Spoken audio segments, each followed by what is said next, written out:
I'm going to clip this and make this a video too for you guys, because there are a lot of, it's a ripple effect for what his win does.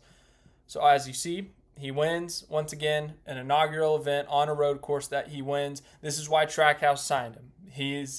The expectation was, yes, the first half of the season at the very least is going to be rough in terms of the ovals. It's his first time in a Cup car at Bristol. His first time in a Cup car at Texas. His first time in a Cup car at Kansas. Sure, he's been to some other tracks. He's been to Darlington. He's been to Vegas. He's been to Talladega. But he still has not got a lot of laps in. So the expectation was not that he's going to light the world on fire this first season in Cup. But they were heavily leaning on, when they signed him, he's going to win a road course race to advance to the NASCAR Cup Series playoffs. It doesn't matter where he is. Let's say he comes out the gates firing off really well, consistently top 15, top 20. He's sitting 20th in points. He goes out and wins a road course race. That advances him a little bit. That gets him into the playoffs, and they're not in the stress of points racing. But it went the other way. They had a horrible start to the year. 33rd in points entering this race. Only recently, the last 3 or 4 weeks, however many weeks it's been, they've really turned it around, and they've had some speed, and they've actually been much more competitive. A top 15 at Charlotte, top 20s at Kansas and Darlington and whatnot. But they've put it together a little bit more. But what this win at Mexico does is, one, it blows up the playoff grid. So if we come over here to the NASCAR playoff grid, I need to make sure I got everyone on here. Can you see that? We're in the middle of a live stream. I'm cutting this into a video later. But okay, maybe you can see it there. Does that help? So what this does is, Shane Van Gisbergen was not even on this beforehand. He was nowhere near the top 20. Probably 100 and something points behind. Look where he is now. He's now 9th. Now in the point standings, he's still shown as 30th. He's still 30th in the regular season points, but he jumps up to 9th in the points, essentially. He has 6 playoff points because he won a stage, and he gets 5 for the race win. But what this does here is, if, let's say, Christopher Bell won yesterday, Shane Van Gisbergen finished second. SVG is not a part of this, and this cut line is actually here. I think that, no, I went the wrong way. It's here.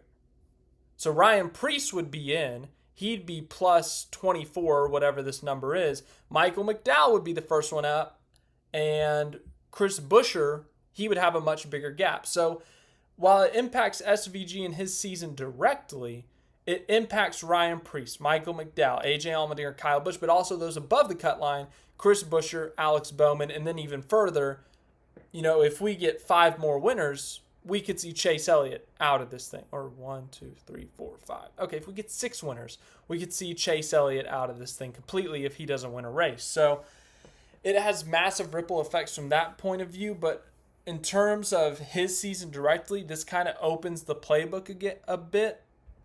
With the ovals, it'll be, I would say, business as usual. Learn the ovals, try to figure things out, see where you improve, see which tracks you're good at. If you go to a track that's close to a playoff track, then yeah, try to do well. Try to really learn from that to take it to the playoffs. But when it comes to the road courses, the focus will be playoff points. He has 6 playoff points right now. You want as many of these juicy playoff points as you can possibly get. So let's be realistic. The majority of playoff points SVG is getting is going to be at the road courses. So Chicago, Sonoma, Watkins Glen. Those are our last 3 road courses.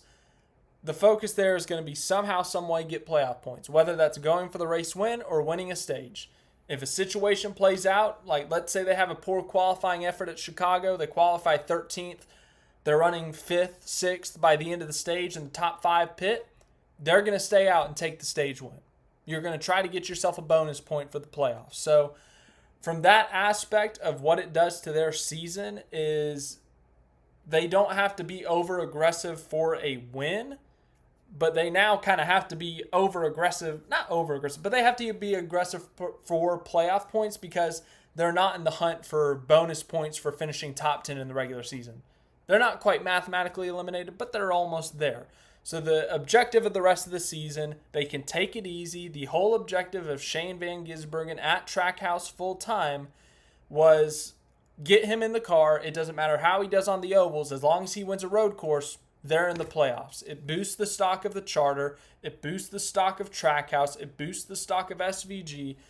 It's a win for everyone in that organization now that he's won a road course. And that was the whole reason they have him as a full-time Cup driver. Everyone knew it coming into this season that to make the playoffs, he had to win a road course. Winning an oval race was a long shot this season. If it's going to happen, it's going to be a super speedway, if we're being real.